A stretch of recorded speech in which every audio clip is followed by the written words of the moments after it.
Знам многумина кои поминале многу часови замислувајќи ја на смевката на своето дете, неговиот поглед, неговиот глас. Соочени со реалноста да донесат одлука, празнината да ја пополнат по административен пат.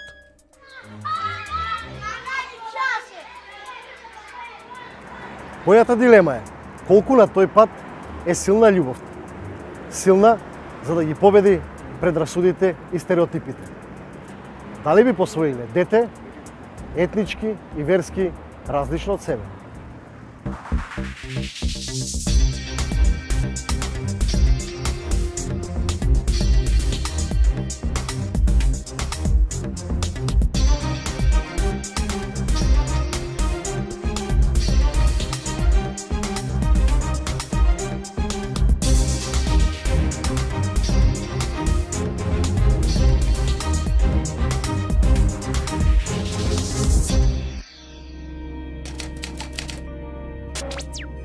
Кај сум посвоен?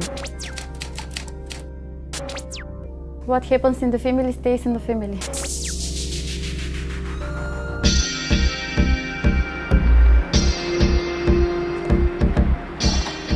Кога почнав да работам на оваа тема, знаев само едно, дека ништо не знам. На секое прашање добивав краток одговор. Мистерии, тајност. Ако е така, тогаш првиот одговор мора да го има државата. По случајот Министерството за труд и социјална политика. Сакам да видам како изгледа еден пополнет формулар на потенцијални родители кои сакаат да посвојат дете. Што нив им е важно за идното нивно дете, што државата може да им понуди како одговор.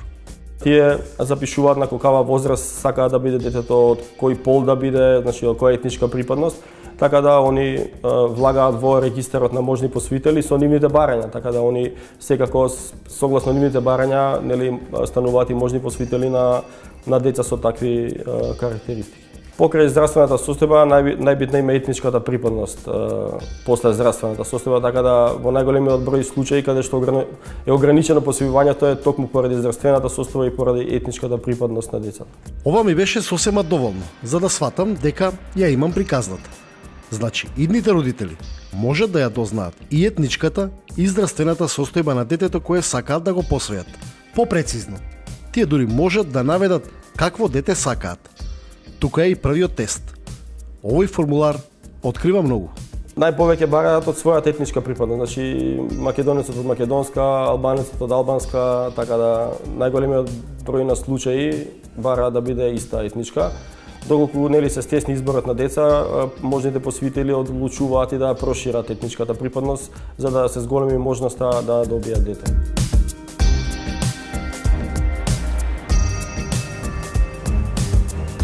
Ако овде ја завршам потрагата, ќе донесам заклучок дека во желбата да се има дете, љубовта е поразена од предрасудите и стереотипите. Иако јас имам некое логично објаснување зошто е тоа така. Но овде нема да се одјавам. Ќе се обидам да добијам одговори лично од оние кои сакаат да бидат идни родители.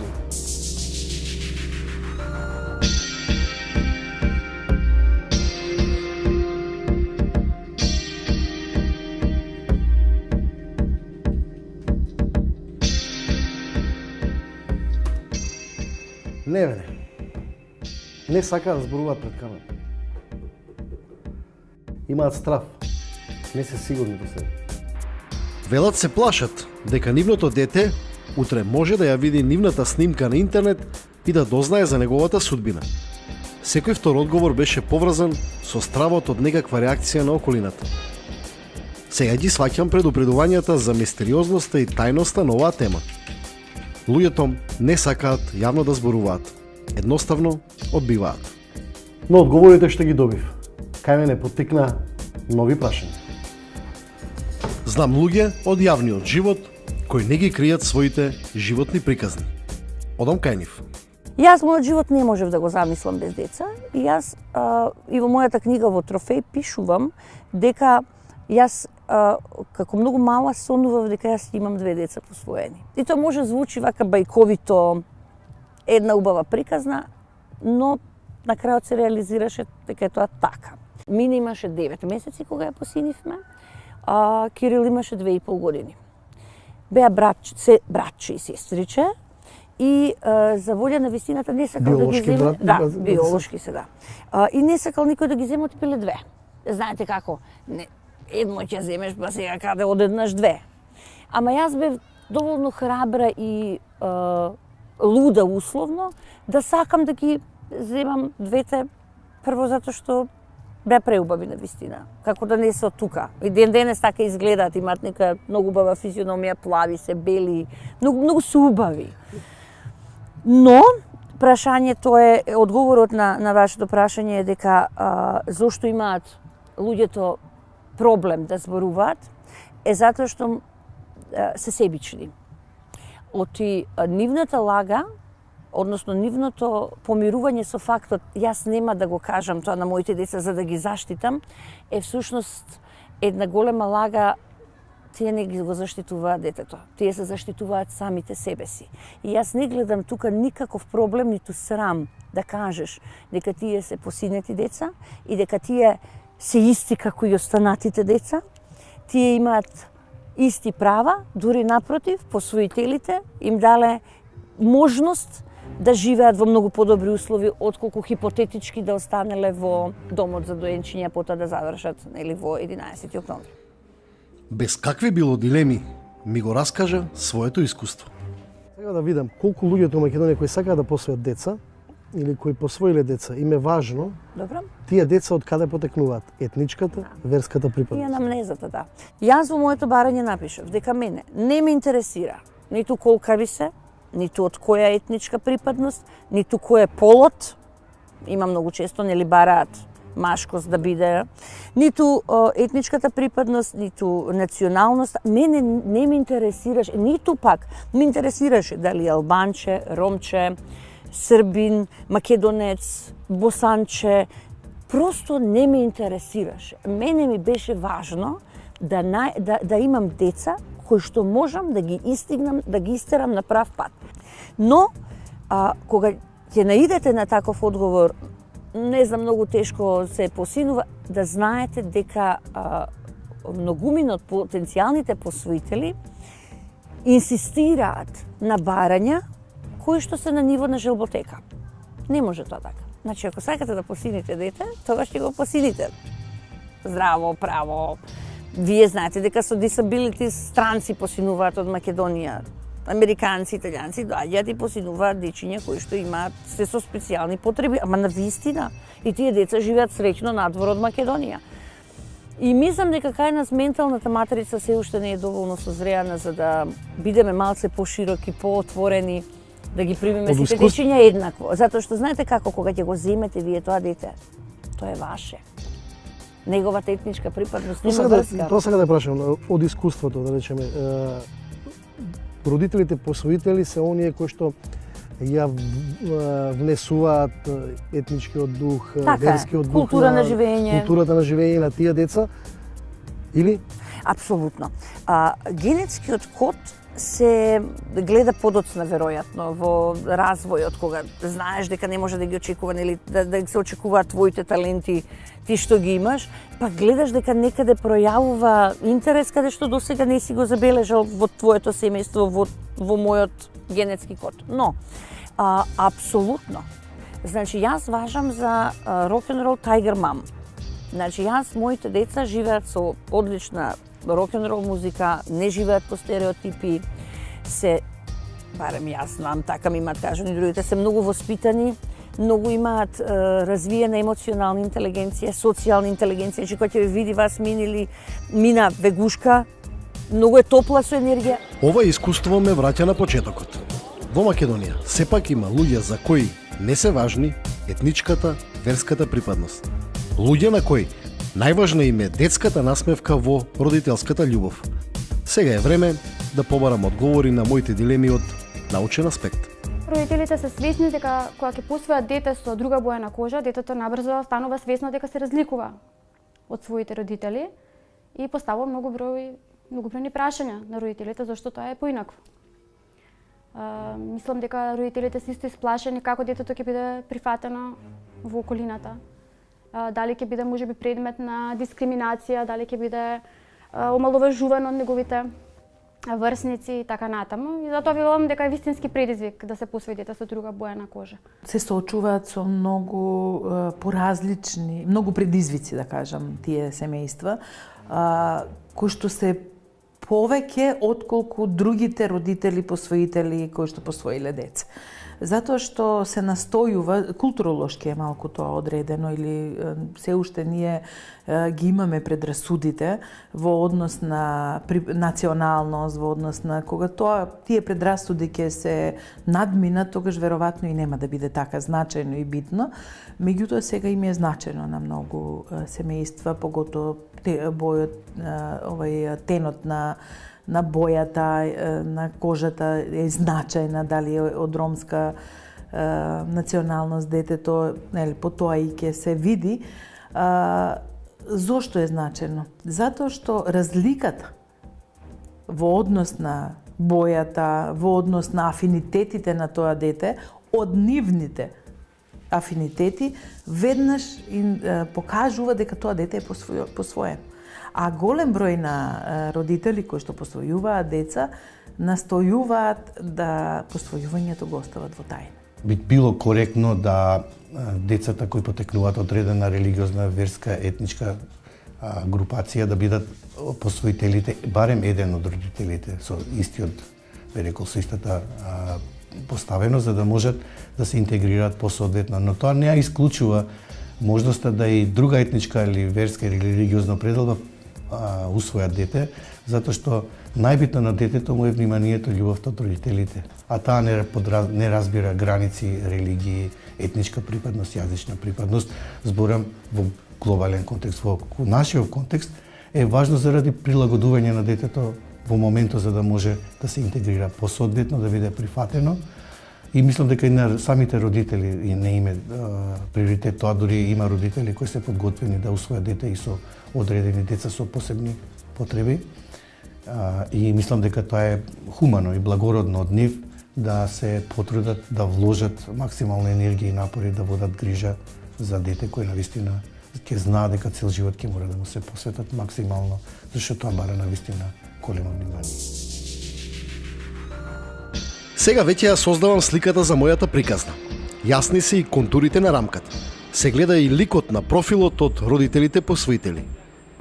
Љубопитноста ме води кон животните искуства на оние кои некогаш биле на списокот на државата, како деца кои чекале нечија одлука да ги прифатат како дел од заедничкото семејство. Во мојата потрага и овде се соочив со истите проблеми. Ниту обидите за заштита на идентитетот не помогнаа. Мислам дека конечно го најдов. Имаме соговорник. Игор е нашата страна. Ја ги излезам со нив, ако се плашат сами да излезат. Мене не ми е здрав. Мене ми е желба не да се појавам на телевизија. Да го најдам тоа што го барам. И истите тие членови на Facebook групи ги замолувам да се појават сами, со мене, без мене, кај вас на телевизија, кај било која телевизија. Зашто овој глас не можам сам да го дигнам. Од разговорот со Игор, наместо заклучок за мојата емисија, јас добив нови прашалници. Имам информација за мојата биолошка мајка дека ме има родено на своји малолетни години. Она не била полнолетна кога ме родила. Ме посетувала 3 до 4 месеци, после тоа се губи трак или информација имам дека е замината надвор од земјава, каде, како и што, немам никаква информација за сето тоа.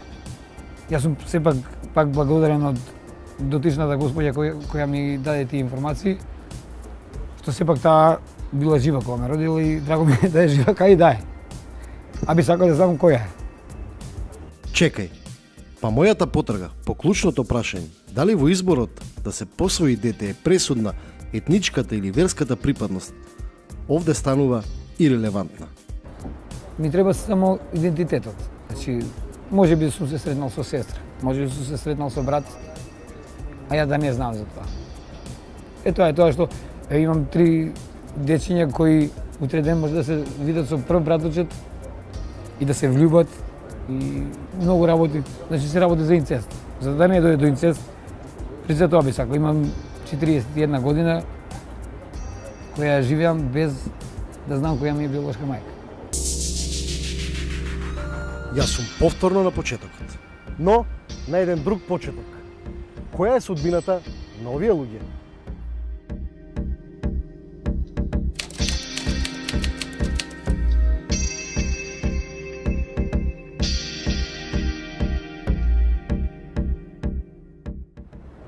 Во потрага сум, значи, од моја 15-та година. Сознание имам уште од мои 9 години возраст, дека сум посвоен. Се појави во домот 11 октомври и чисто со едно прашање добар ден. Сакам да прашам така и така, во врска со мојот идентитет. Ми спомна дека не е тука, значи тука дека взимаат деца од 3 години па нагоре. Што значи дека ја тука нема што да барам. Нема да може да ми дадат информација за мене воопшто. Не пратија во мајчин дом, во аеродром, се појавив и таму. Директорот на установата ми објасни дека не се работи за тука, дека ќе морам да побарам информации во Центарот за труд и социјала. Се појавив и таму ми рекоа дека се е тоа во ред, само што нема да може да ми дадат таква информација затоа што се работи за службена тајна.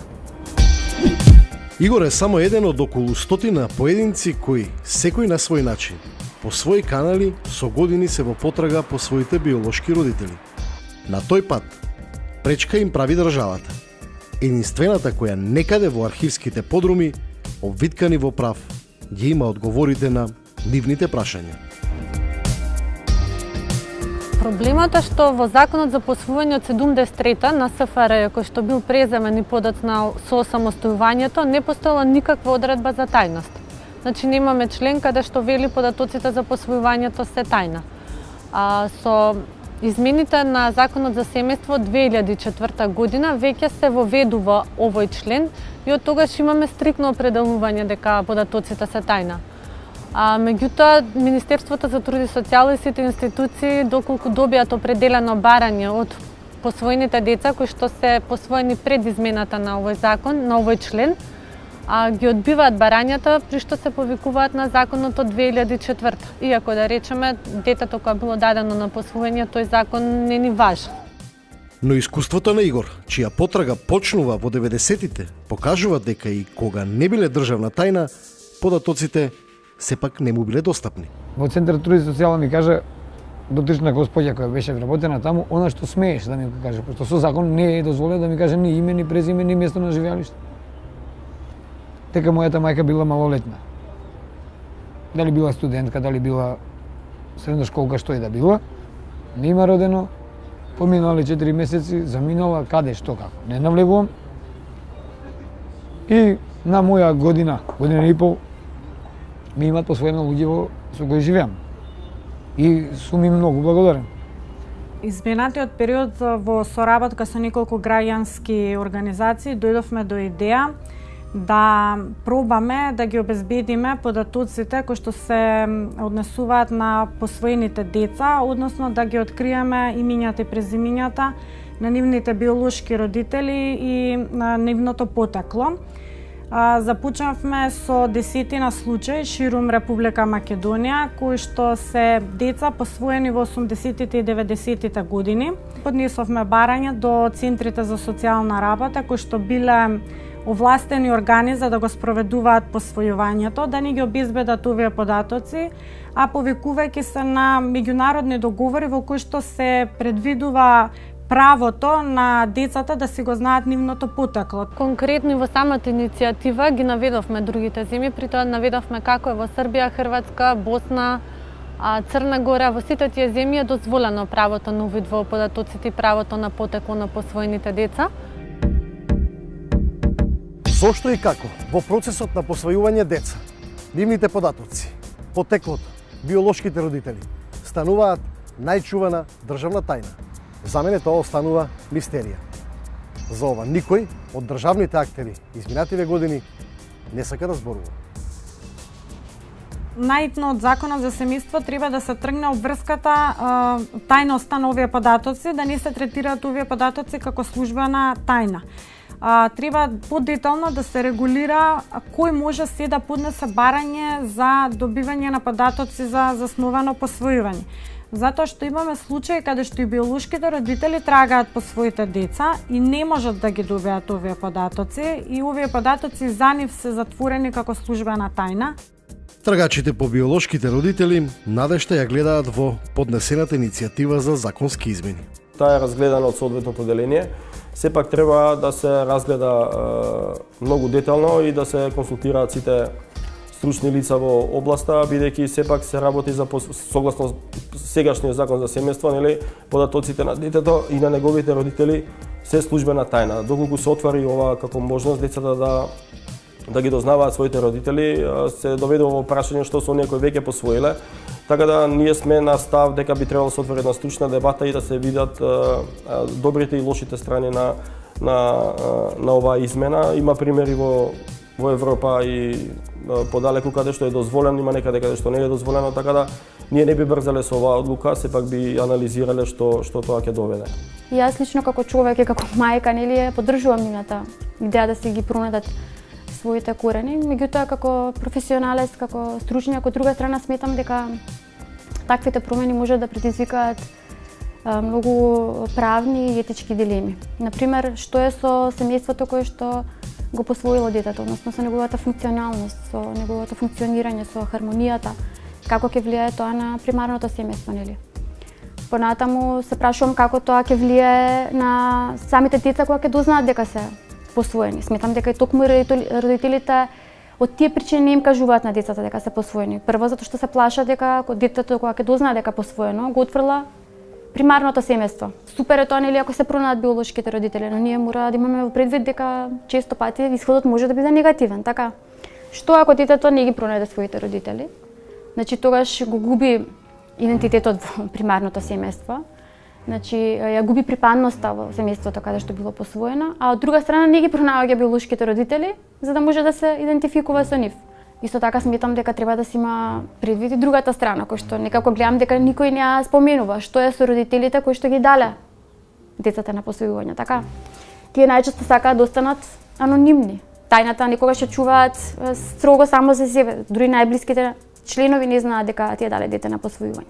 Ја имам 1000 прашања, а таа има само еден одговор. Затоа.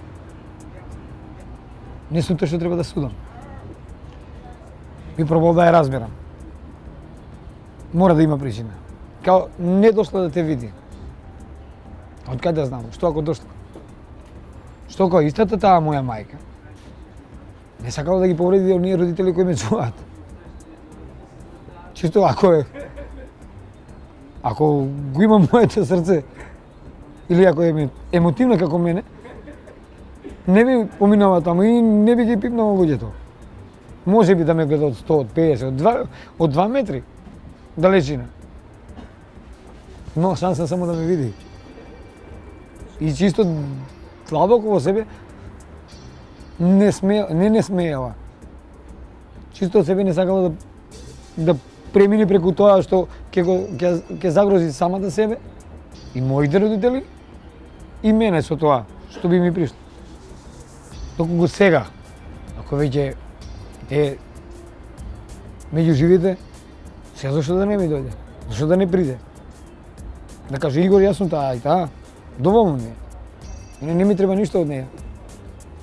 Може би сум во ситуација која не ми е некоја незавидна ситуација во животот, ама би ја прифатил кај да е, ако нема каде. А луѓево со кои живеам, не би ги напуштил никогаш.